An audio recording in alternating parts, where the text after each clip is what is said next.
হ্যাঁ এভরিওয়ান, আমি আগে জার্নাল শেষ করছিলাম।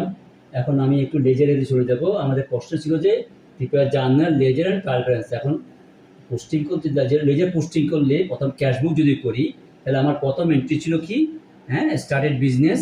যেটা আমার প্রথম জার্নাল এন্ট্রি ছিল ক্যাশ ডেবিট টু ক্যাপিটাল। তাহলে টু ক্যাপিটাল, হ্যাঁ, ক্যাপিটালটা টু ক্যাপিটাল ক্যাশে আসছে টাকা কত, ক্যাশবুকের যে ডেট পার্টিকুলার সেগুলো আমরা আগে বলছি। ক্যাপিটাল অ্যাকাউন্ট 1,00,000 টাকা। আর তারপর এন্ট্রি গিয়েছে আবার ক্যাপিটাল হিসেবে আসবে, হ্যাঁ, ক্যাপিটালটা আসছে টু ক্যাপিটাল ক্যাশে আসছে। আর কি আছে, purchase account to cash by purchase, হ্যাঁ, বাই স্যালারি, বাই ফার্নিচার, এগুলো ক্যাশ চলে গেছে। তারপর টু এখানে সেলস টাকা আসছে 1,50,000 টাকা। আমি 1,00,000 নিয়ে ডিফারেন্স আছে 95,000, এটা ব্যালেন্স রয়ে গেছে, ক্যাশে রয়ে গেছে, হ্যাঁ। তারপরে এরপর আমার একটা জার্নাল এন্ট্রি করতে হবে ক্যাপিটাল অ্যাকাউন্ট। ব্যালেন্স এখানে রয়ে গেছে, তাহলে ক্যাপিটাল একটা এন্ট্রি এখানে টু ব্যালেন্স 3D বাই, এখানে বাই ক্যাশ, ঠিক আছে, বাই ক্যাশ 1,00,000 টাকা আসছে টু, তাহলে ব্যালেন্স পেলাম 1,00,000 টাকা, ক্রেডিট ব্যালেন্স। এটা ক্রেডিট সাইড বড়, ক্রেডিট ব্যালেন্স। ক্যাশ অ্যাকাউন্টে ডেবিট সাইড বড়, ডেবিট ব্যালেন্স। পার্চেস অ্যাকাউন্টে সব ডেবিট 30,000 টাকা, এটাও টু বাই ব্যালেন্স সিটে এটা 30,000 টাকা debit balance.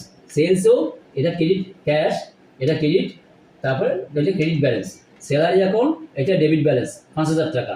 Furniture account cash to cash account, furniture এটা ক্যাশে কিনছে টু ক্যাশ ফার্নিচার অ্যাকাউন্ট, এটা ডেবিট সাইডে, তাহলে এটা কি ডেবিট ব্যালেন্স, ক্রেডিট সাইড আর কিছু নাই, হ্যাঁ। এগুলো আমরা পেয়ে গেলাম। এখন কি করব, আমাদের ট্রায়াল ব্যালেন্স করতে হবে, তাই না?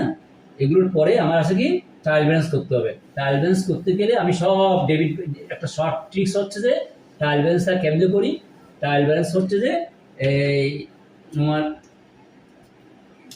ডেবিট ব্যালেন্সগুলোকে ডেবিট সাইডে, ক্রেডিট ব্যালেন্সগুলোকে ক্রেডিট সাইডে, লেজারে ডেবিট ব্যালেন্সগুলোকে ডেবিট সাইডে, ক্রেডিট ব্যালেন্সগুলোকে ক্রেডিট সাইডে। Trial balance, trial balance